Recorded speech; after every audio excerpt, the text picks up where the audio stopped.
Talandier, une enquête que vous êtes allé mener en Haïti sur les traces donc de ces morts vivants. C'est vrai que pour tout le monde, en général, les zombies, c'est quelque chose de totalement fantasmatique qui n'existe que dans les films, et pourtant c'est une réalité. Alors, ce qui est intéressant, c'est d'explorer ce mythe avec un regard qui est en effet à la fois médico-légal et anthropologiste. Et ce double regard permet d'appréhender ça de façon très cartésienne. Moi, ce qui m'intéressait, c'est un retour aux sources.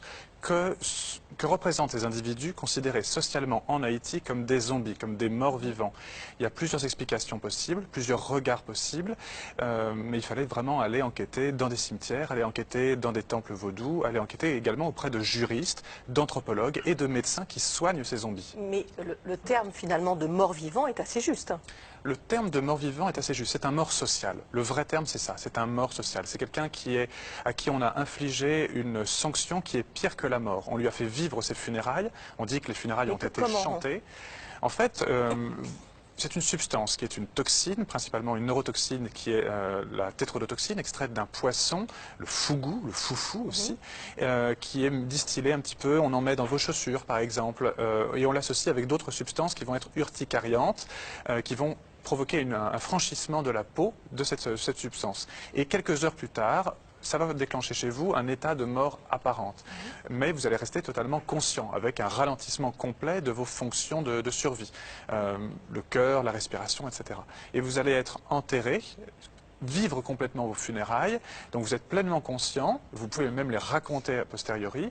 Vous êtes enterré ensuite, les funérailles sont donc chantées, et dans la nuit, le sorcier, qu'on appelle le Bokor, accompagné de ses aides, va sortir le corps de la tombe, extraire le cadavre, entre guillemets, du cercueil, le ranimer en le mettant la tête en bas, en le flagellant. Il y a une analogie qui est sociale cette fois-ci entre cet ancien mort, si on peut dire, qui est soi-disant ramené à la vie, mais en fait il n'est pas mort, et un esclave. On va changer son nom, et puis on va continuer à le maintenir dans un état d'hébétude, de façon prolongée. Il va travailler dans une autre partie de l'île, dans des rizières, dans des cannes à sucre, ou même dans des usines, mais on va le priver de sel, par exemple, pendant toute sa deuxième existence. Et cette hyponatrémie chronique, plus ou moins associée à la prise d'autres toxiques, va le maintenir vraiment dans un état d'hébétude. Il ne va pas pouvoir s'enfuir. Qu'est-ce qui vous fait dire que tout ça n'est pas une légende?